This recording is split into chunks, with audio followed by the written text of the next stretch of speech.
Ladies and gentlemen, good evening, and welcome to the Benazir Bhutto Memorial Lecture. 40 years ago, this term, Benazir Bhutto, or ex-president, made history as the first female Asian president of the Oxford Union. Leading the Union in Hillary term 1977, she shattered barriers, paving the way for greater diversity in leadership. She later achieved an even greater milestone, becoming the first woman to lead a Muslim-majority nation, dedicating her life to democracy, equality, and justice. Her courage and unwavering commitment to democracy continue to inspire generations worldwide. To honor her extraordinary legacy, the Oxford Union proudly hosts this annual lecture. In her name, as a Pakistani, it is a profound privilege for me to preside over this event during my tenure. And it's my great honor to welcome tonight's speakers, Bilawal Bhutto Zardari, chairman of the Pakistan's People Party and former foreign minister of Pakistan. Bilawal carries a forward legacy of leadership and public service. As a fellow, an alumnus of Oxford and a member of the Oxford Union, he stands at the forefront of Pakistan's political landscape. Please join me in welcoming Bilawal Bhutto Zardari.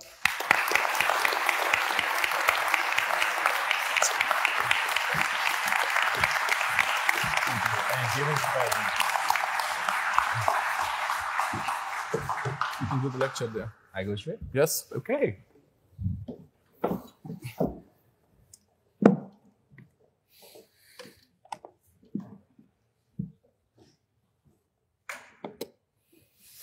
Good evening, everyone. It's such an honor and a privilege to be back here at Oxford University.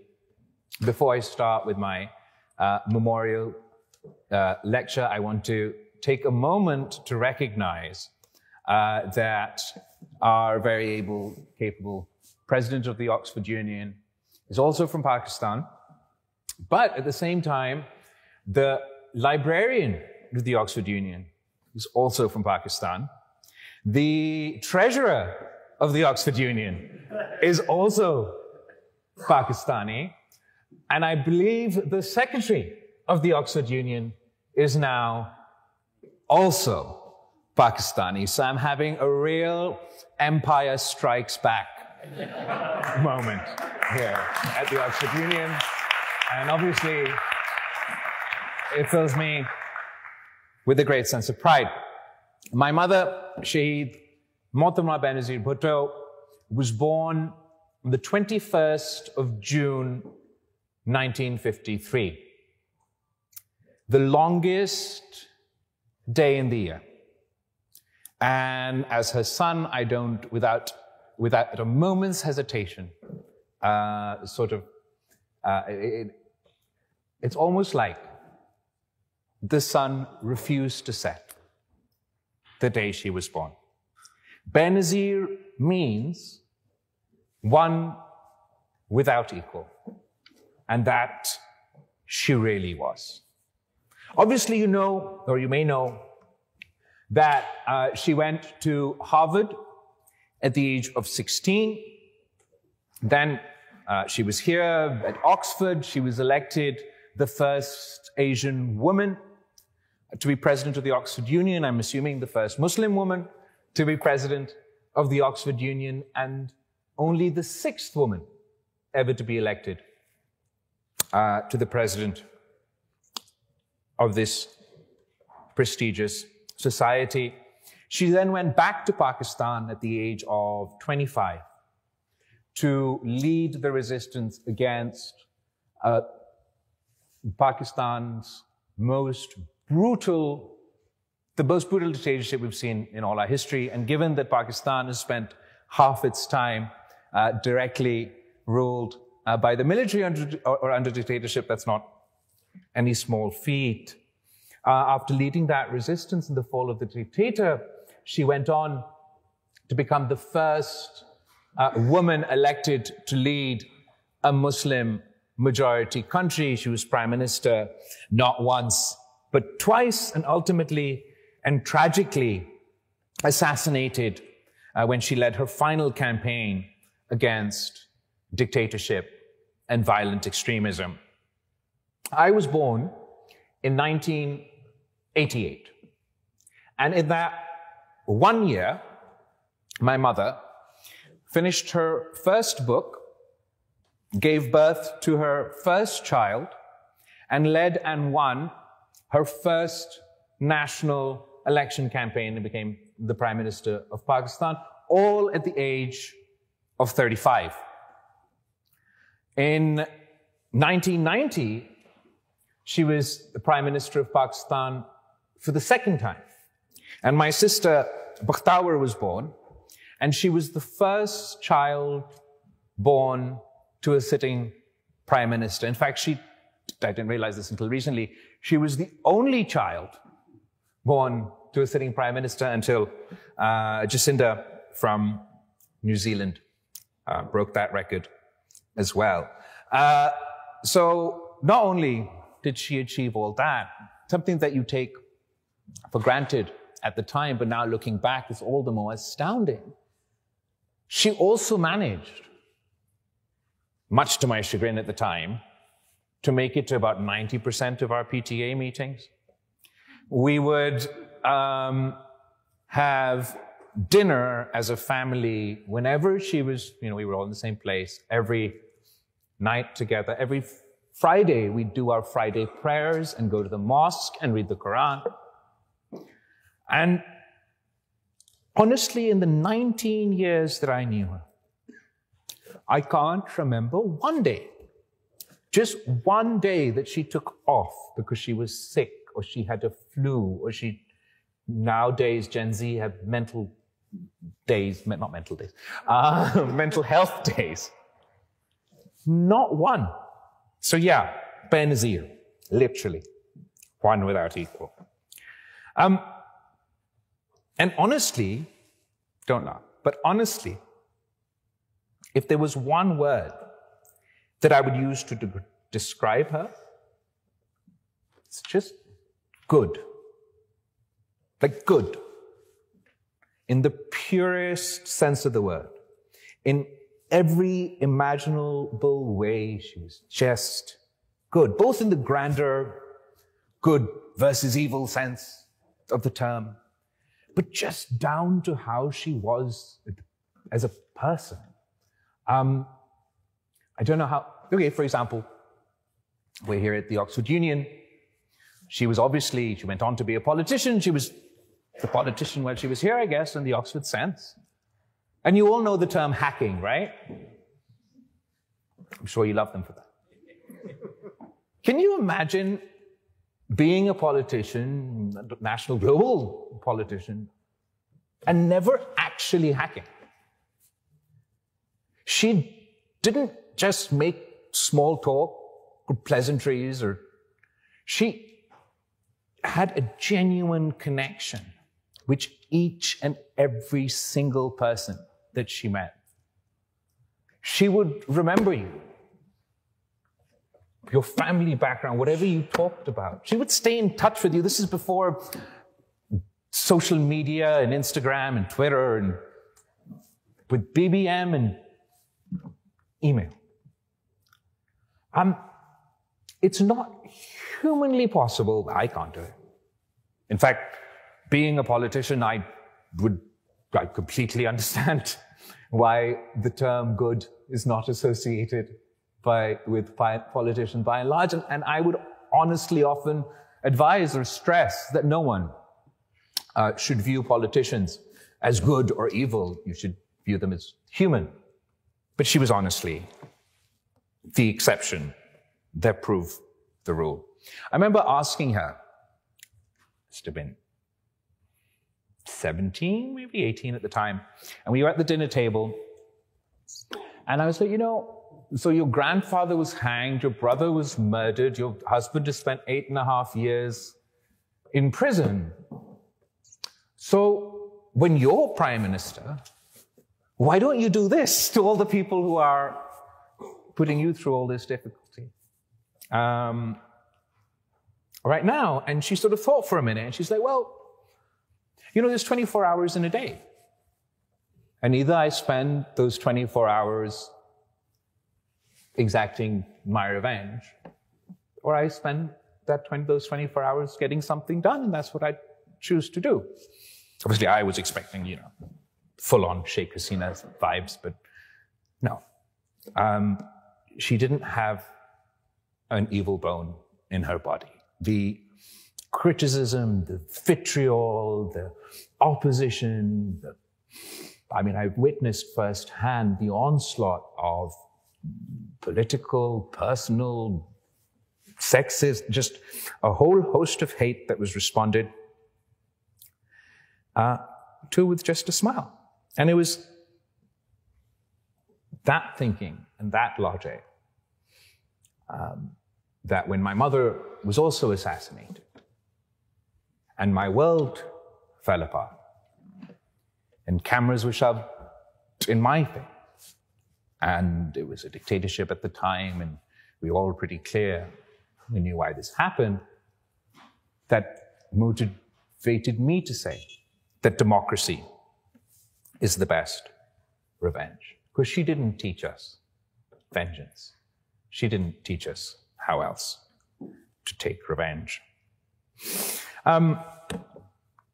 As far as political challenges are concerned, I guess I could go on quite a bit, but I'm going to pick out one because she didn't, and I think it's important. One challenge that was a constant challenge, persistent challenge, something that affected her, I think, every day of her life, is the fact that she was a woman. Just that she was a woman. That was her primary challenge in everything that she did. And I don't think, she never made us feel or complained about it or explained, or I didn't quite get. It's not something she complained about, or something that she whined about, or something that she went on about. But I think no fair assessment of her legacy could be complete without fully understanding the amount of opposition that she faced just because she was a woman.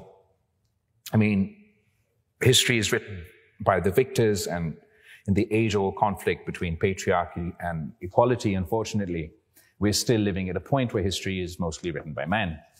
And she may have become the first female prime minister, a woman prime minister of a Muslim country, but she was also the first elected prime minister whose military leadership refused to meet without their hats on. Sounds odd, right? Why would you not meet the prime minister of your country with your hat on? You know why? Because when your hat's not on, you don't have to salute. And they thought it beneath their dignity to salute Benazir Bhutto because she was a woman. The entire opposition, what was the big rallying cry in late 1980s, 1990s politics in Pakistan? It was that a woman can't lead the Muslim call to prayer, so surely the woman can't be prime minister. A woman can't lead in the mosque, so surely a woman can't be prime minister. What made male politicians ambitious made her greedy. What made male politicians charismatic made her loud. But she took all of this in her stride.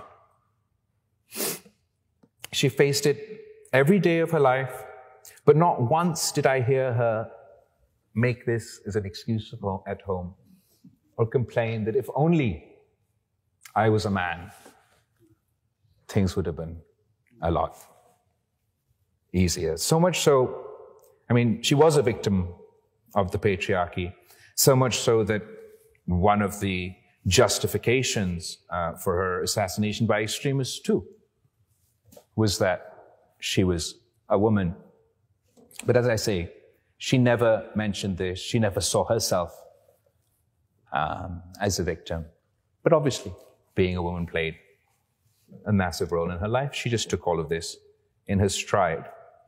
Obviously, as a result of Benazir Bhutto's struggle, since then we've had Pakistan's first female foreign minister, Pakistan's first female speaker, and most recently, the largest province of Pakistan, the Punjab, has elected their first female chief minister. And the funny thing is, it's exactly the same political party whose argument was that a woman can't be prime minister. And that is Benazir Bhutto's victory. That is Benazir Bhutto's legacy. Another word that no account of her legacy can ignore is brave. She was so brave. I mean, real, superwoman, superhuman brave. At the age of 25, I said she's back and took on an Islamic dictator that had just made a woman's worth that half of a man. She endured, obviously, the anguish of her father's assassination, imprisonment, exile, all of that. The 30 years of her political life, she fought 2 military dictatorships, and the periods in between weren't much better. While most of Muslim men, political Muslim men back in Pakistan, quivered in response to the political challenge of violent extremism in the guise of Islamization, she looked them straight in the eye without any fear. Not in my name, not in the name of my country, not in the name of my religion, and above all, not in the name of my people will you practice terrorism and call it Islam. She faced multiple assassination attempts in her life and never batted an eyelid. 3 months before her assassination, she landed at Karachi airport to a reception of more than 3 million people. She was targeted in the Karsaz terrorist attack, which to this day is the largest terrorist attack in Pakistan's history. She survived that attack. But the very next day, she was in hospital comforting the rest of the victims of that attack and back on the campaign trail. Having survived, she did not back down. In every speech, with one breath, she would challenge the military dictator, and with the other breath, she would challenge the terrorists, with literal bombs going off all around her and threats from the dictator on the other end. She stood valiantly to greet her supporters one last time on the evening of December 27th, 2007. She feared no one, nothing. The terrorist feared her. That's why the cowards killed her. The dictator feared her so much that he left her like a lamb to the slaughter. But she, Benazir, the one without equal, knew no fear. And there's this Urdu poem that was written after her assassination, and there's a couplet in it, and it says, "Tum zinda hokar murda ho, wo murda hokar zinda hai," which loosely translated, and my Urdu is not great, so my translation's not that great either, but loosely translated means, even while you live, you were already dead. She lives in spite of death. Here, in the halls of Oxford University, the chamber of the Oxford Union, the United Nations, Westminster, Congress, her political legacy lives on. It inspires young men and women across the world. And of course, there was controversy. In the age before social media, she fell victim to lawfare, character assassination, and a whole host.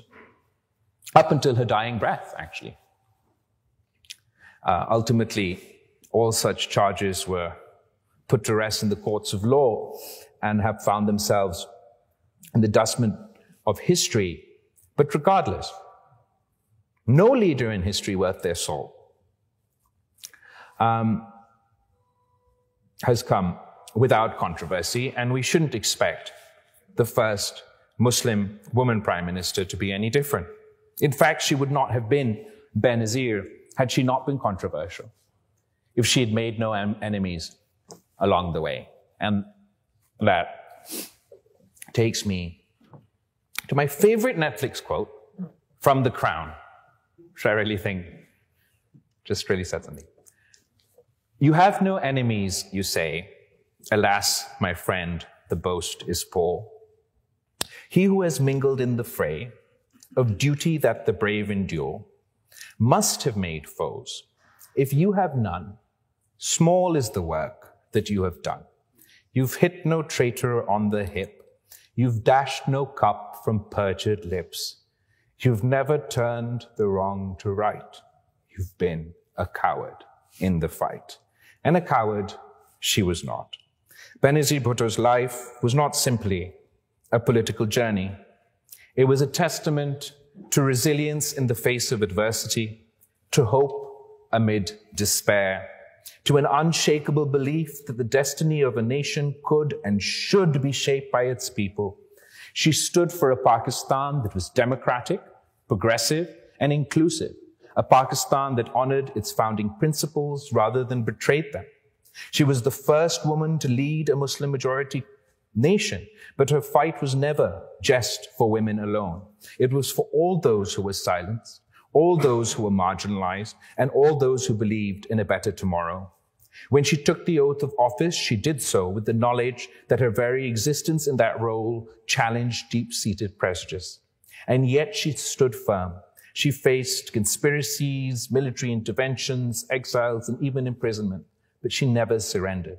Her belief in democracy was unwavering, but as we have seen, democracy is not an end, it is a process that requires constant vigilance, sacrifice, and courage to speak truth to power. Today, we see democracy under strain across the world. Authoritarian tendencies are on the rise. The voices of the people are often drowned out by the machinery of oppression.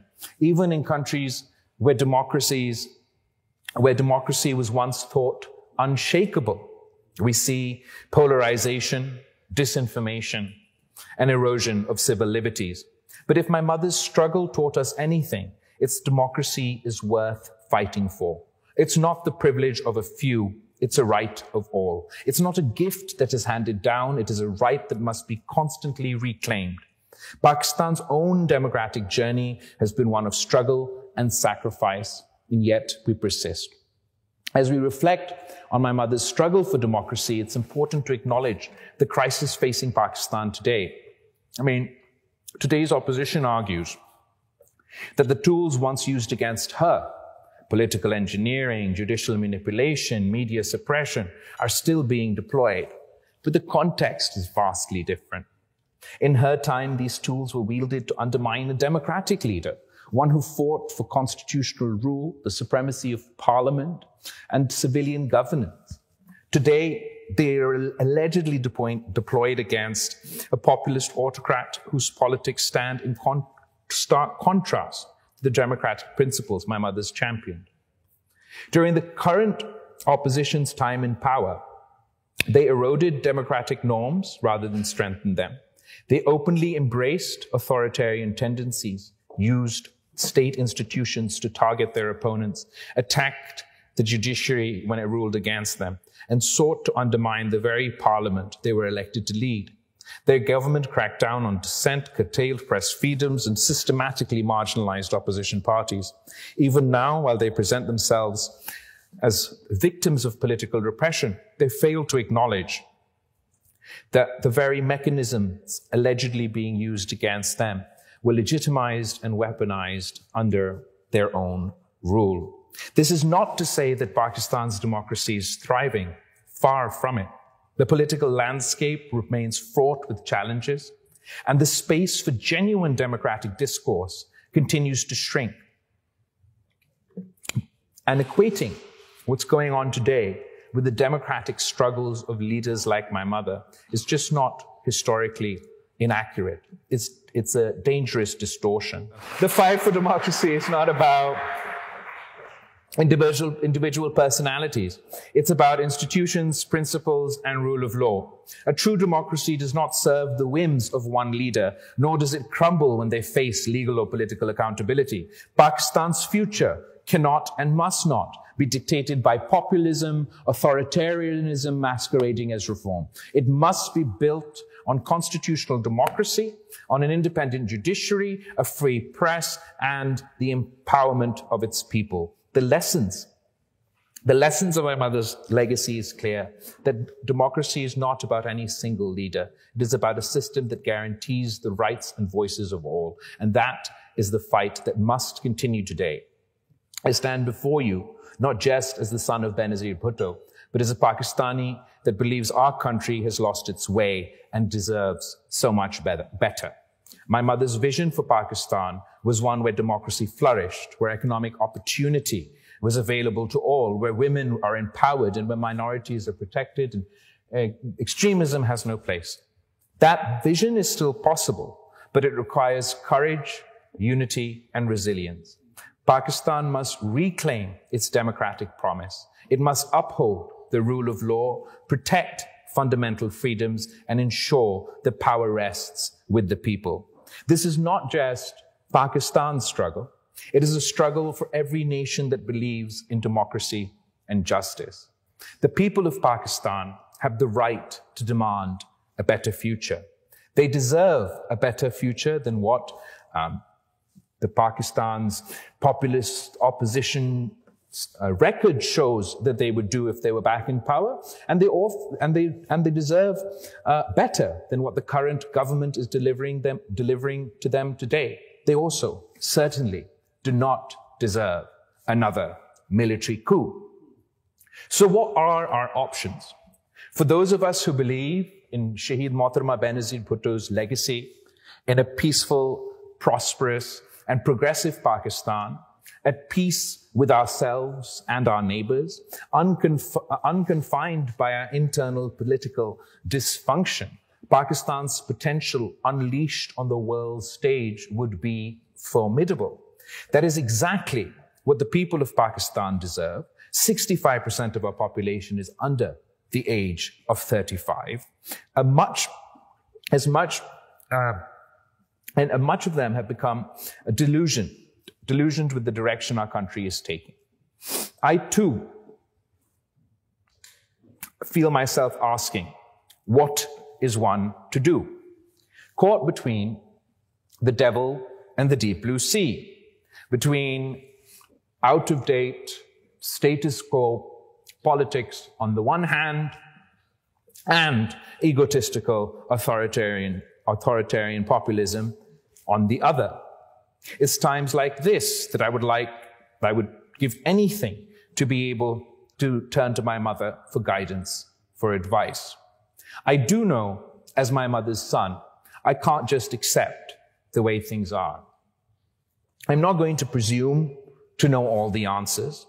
I will be beginning a listening tour back home in Pakistan, where I will seek to engage with the younger generation in a positive, productive discussion on how we can go forward. What can the new generation, a majority of my country, do to reclaim our country's destiny? I will seek their guidance on how we can use the space we do have to engage in positive, not authoritarian, populist politics. A politics that is productive, a productive politics, and not a partisan, polarized politics. I first entered politics at the age of 19. I became a member of parliament in my 20s, and at the age of 34, I was the youngest foreign minister in Pakistan's history. But then my grandfather was president and prime minister of the country, and then he went on to be hanged. My mother was the first prime minister we've covered. She too was assassinated. So you might think me mad for continuing on the path for now.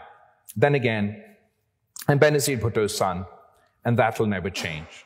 I would never forgive myself if I